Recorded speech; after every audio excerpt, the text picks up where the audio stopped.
Ano ba yung difference between tolerance and acceptance? Yung tolerance kasi meron pang ifs and buts, di ba? Parang, anak, okay kang ganyan, pero yun yung tolerance. Pero sa acceptance, walang ifs and buts, no? Kung saan ka masaya, supportahan ka. Similarly, your parents started from tolerance to acceptance. Tama po ba? No? At kaya saluduhan naman natin ang mga magulang na tinanggap nila ng buong buo. Palakpakan naman natin. Tita, thank you po.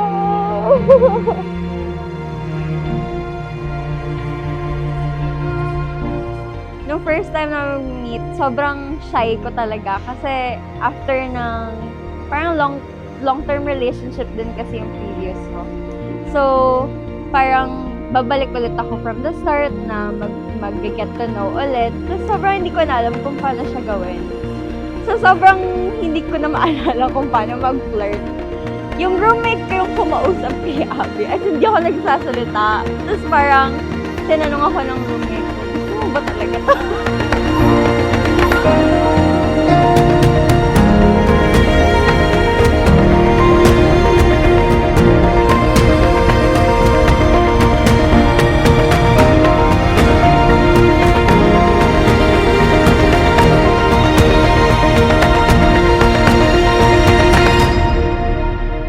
Very simple. Online dating po kasi. And we met through Bumble. So, I met Cams. Actually, I tracked the date pa. Met her November 17, 2021.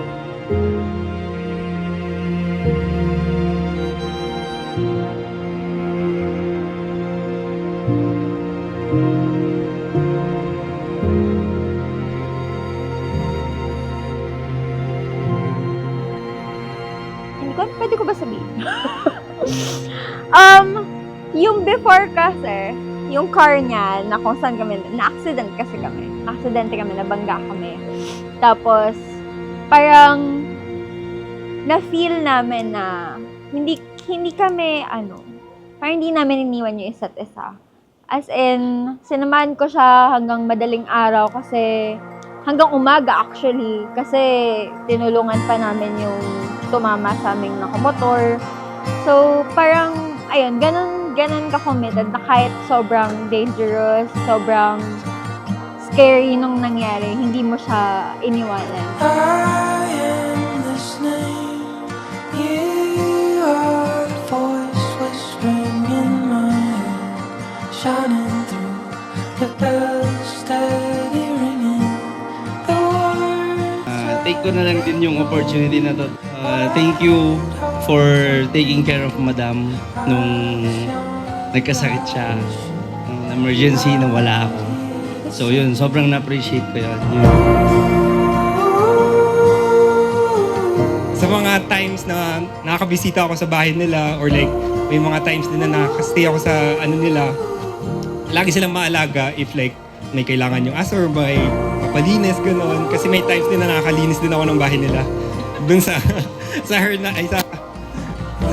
Paranaque. Parang early morning, ako muna maglilinis nung bahay. So paggising ng parang lahat ng tapos magugulat na lang sila na natapos na lahat ng kailangan linisin sa Tapos parang they'd say na parang ba't ko ginawa yung mga bagay. But I think it's more of like how they show na very generous sila, especially to the people that mean so much sa buhay nila. And parang it's just my way also to be able to share with them kahit in small capacities.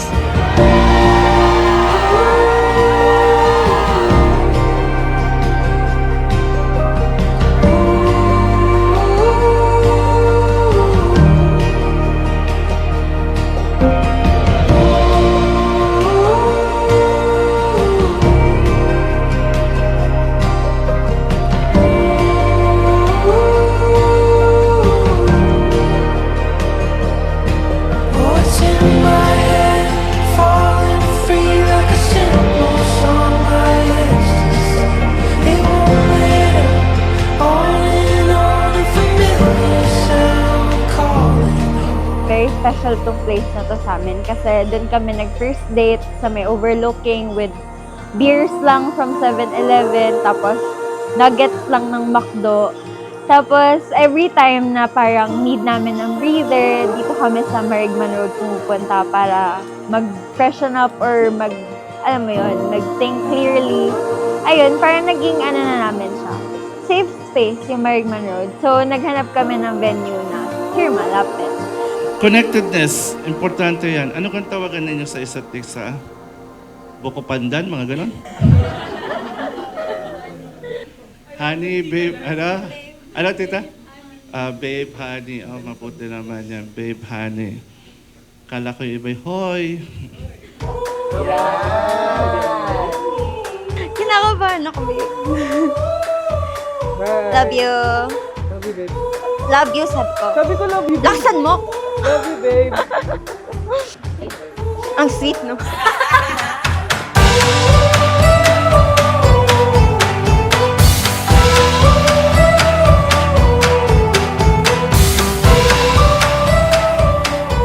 So, Camille is the kind of person who shows up, minsan late. Pero it's the thought that counts. So, whenever it's for the big milestones or the quiet ones, the opposite, kasi lagi po kaming maingay. At lagi po kaming nagtatawanan. So, I'm not sure if may mga tao dito na witness na kung gaano kami kaingay.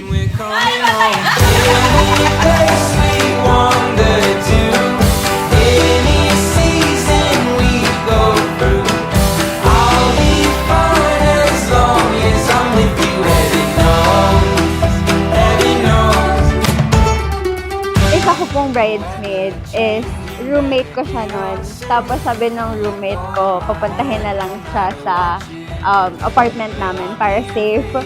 Tapos, ayun nga, kabado ako kasi baka mamaya kidnapin niya ako kasi may kotse siya.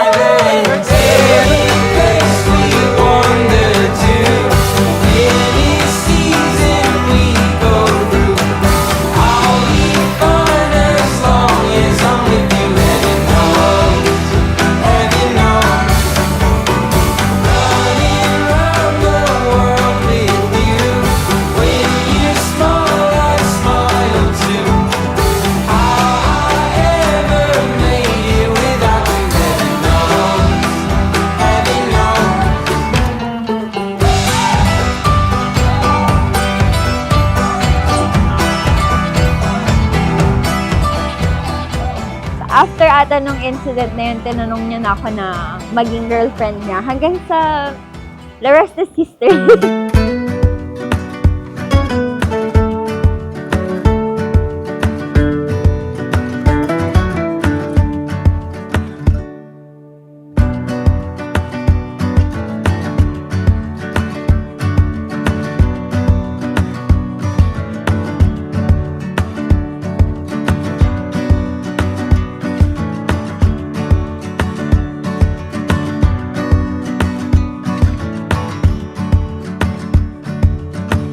Nakita ba yung nasubo niya mag-isa yung ano? Hindi, susubong sa kanya. Sorry pa, first timer.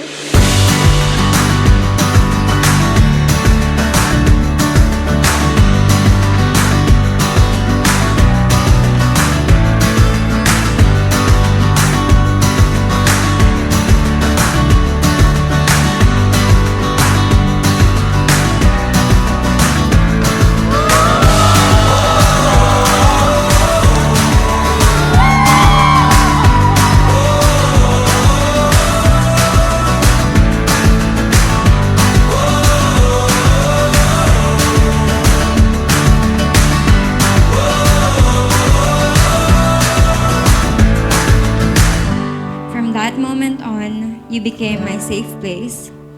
You show up quietly. You notice the little things. And you love so deeply without ever making it feel like that I'm a burden. Tears fall to earth as the hurt takes your breath away. It feels like just yesterday that I was holding her arms, Your branches guiding break her to life. in the heart And now of the hurricane. I am watching her build the life of her own. But I won't let you go. If there is a day I can say that I'm truly at my happiest, it is today. Because, because today you chose me and you let me choose you.